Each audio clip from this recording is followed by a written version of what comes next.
Okay, so the Shield doctors were working on Tom's hand, and they assured him that nerve repair in damaged limbs was a standard operation.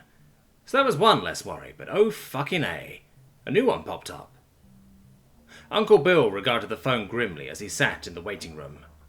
His toymaker contact needed to meet again. Of course, he couldn't leave Tom. That'd be a death sentence for the kid. Instead, he managed to talk his contact into meeting him here. As the man came in and sat down, Uncle Bill looked forward. Just two strangers having an idle chat. Instead, nobody said a word as the man in the hoodie slipped an envelope into his pocket, stood up, and left. Now it was Uncle Bill's turn to wait. Minutes turned into an hour or two, and soon Tom walked out experimentally wiggling his fingers. "Say what you will about the Shovanti," the boy said. "Their medicine is pretty good." "Great!" Uncle Bill scooched aside as Tom sat back down. "They charging us or something?" "I don't actually know. I say dine and dash." Tom got up. Uncle Bill followed and the two ran for it before any irate Marines could send them back to the hospital to pay their bills. "So, what now?" Tom climbed into the car. "More work for the toy maker." Uncle Bill started the car and drove off. "Again? God damn, were you ever going to meet this shady motherfucker? Like, ever?" Tom continued playing with his newly mobile fingers. "I doubt ever." Uncle Bill decided to change the subject. "We need to get a hold of some nuclear material." "We're building nukes?" Tom yelled. "Jesus chicka-fingering fucking Christ." Nah. Doesn't look like it from the amounts they want. Also, they don't want uranium or deuterium. Oh, great. Real reassuring. Tom pinched the bridge of his nose. "Let's think. Where would we get nuclear material?" Uncle Bill pulled up to a hardware store parking lot. "We could try the hospital. Sure, they have a radiology department." "Think we blew that chance." Tom grimaced at his own stupidity. "Anywhere else?"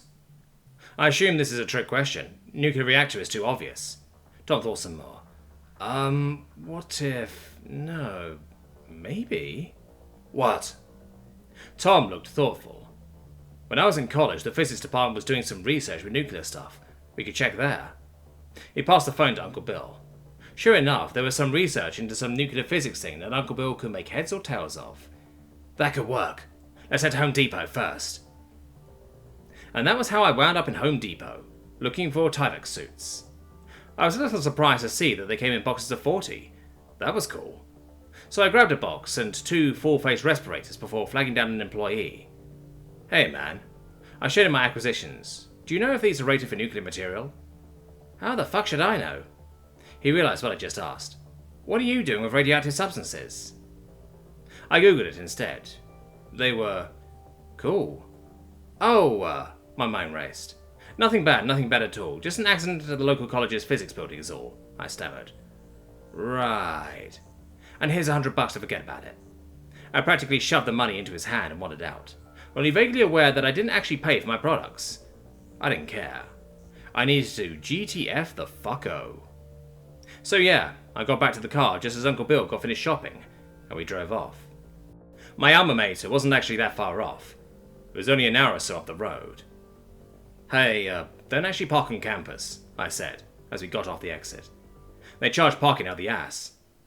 "Tom," Uncle Bill said with a smirk and a head shake, "we are showing up to literally do a robbery. I don't think paying for parking is going to be a problem." "You do you," I shrugged. When we got there, I stuffed a respirator and a few of the suits in my backpack. I was planning to take it slow. Once I got onto campus proper, I went down to the old student center and set up shop in the Starbucks there. As I sipped my venti mocha latte, I looked around. When I was in college, a few of the physics professors would always head down here after class. I consulted my phone. Ah yes, it was Dr. Pawlowski who was doing the important nuclear research. Though seeing all the Shovanti professors wandering around, I really had to wonder if any of my old profs still had their tenure. Then the door opened and I sighed in relief. Sure enough, Dr. Pawlowski walked in, chatting with some shore lady. I kept an eye on them as they ordered their stuff, waiting for a moment. I'd been to prison. I wasn't above walking up to the old doctor and just beating him and Professor Purple there over the head with a laptop. Especially the laptop belonging to that particularly annoying kid who kept shushing everyone. Hell, I wanted to take his laptop and beat him with it. He was shushing people in a crowded Starbucks. It didn't come to a beating, though. Dr. Pawlowski excused himself to use the restroom. This was my chance. I grabbed the shushing kid's laptop and carried it into the can with me. While Dr. Pulaski was returning the coffee in his restroom, I swung, and he went down. Before I could grab his lab keys, however, shushing kid opened the door. I threw the laptop, doming him. I quickly grabbed the lab keys and left the building, down to hit up the physics building. Once I got inside, the memories came flooding back, particularly the memories of failing physics. For some reason, it was mandatory for incoming freshmen. Whatever. I wasn't there for class. The science at the nuclear physics lab was on the 3rd floor. I took the stairs up there, following the signs as I got there. Once I was outside the door, I suited up and touched my keycard to the scanner. Once inside, I had another problem. I didn't actually know what nuclear material looked like. I looked around at the machines and lab equipment. Oh, I was a dumbass. There was literally a case with a radioactive symbol emblazoned on it. Inside were plastic cylinders filled with bits of silvery grey metal. That had to be it.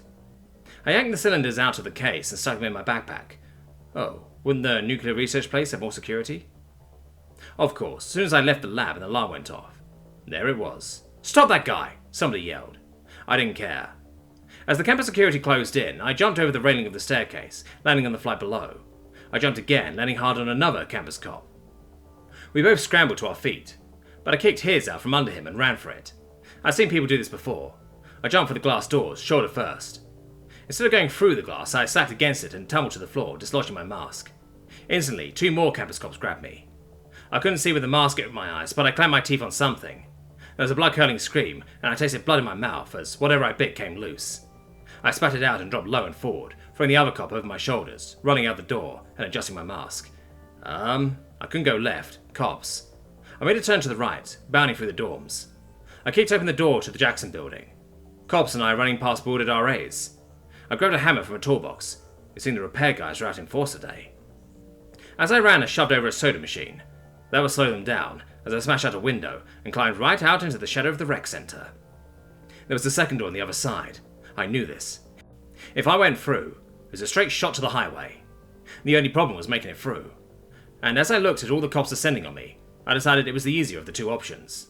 I smashed open the glass door, diving over the front desk and running into the main gym area. Now, my alma mater's gym was interestingly built. The gym was in a huge open space. It covered 2 floors. The second floor was empty, but it was ringed by a ledge running all around it. This ring was filled with exercise equipment. The point, though, was that I jumped from this ledge, landing in a huge car full of basketballs. I rolled out, flopping to the floor amidst bewildered college kids. Hi. I ran for the pool exit. The gym had indoor and outdoor pools. I ignored the lifeguard inside blowing his whistle and yelling at me to walk. Once I made it to the outdoor pool, a cop tackled me, and we both tumbled into the pool. To my surprise, I got a nasty shock. My respirator, the PD-101 model, used a motor to actually pull air through the filter. In short, my mask started filling with water, but I panicked, and somehow I ripped the mask off as I kicked the guy away. Underwater, though, it was more of a shove. Once I climbed out, I sprinted through the parking lot, bounding over cars and jumping railings, until I made it to the exit. This was a terrible idea. The exit was a short ramp to I-695, the Baltimore Beltway, dangerous when you were in a car. I ran for it, and immediately got hit by a car. It was like something out of a cartoon. I shot into the air and landed hard on the windshield. "Are you insane?" Uncle Bill poked his head out of the ruined car. "I don't know anymore," I moaned, as I climbed in and buckled up. "Got the stuff. What's the toymaker doing? Building nukes?" "No. No WMDs?" I asked. Commander Rishi Kosmonos's Omnipad blooped. Agent Tanu wanted to talk. She sat down on the park bench and opened the crypto chat. "Agent Tanu." "Commander Kosmonos. Good news?" Tanu shook his head.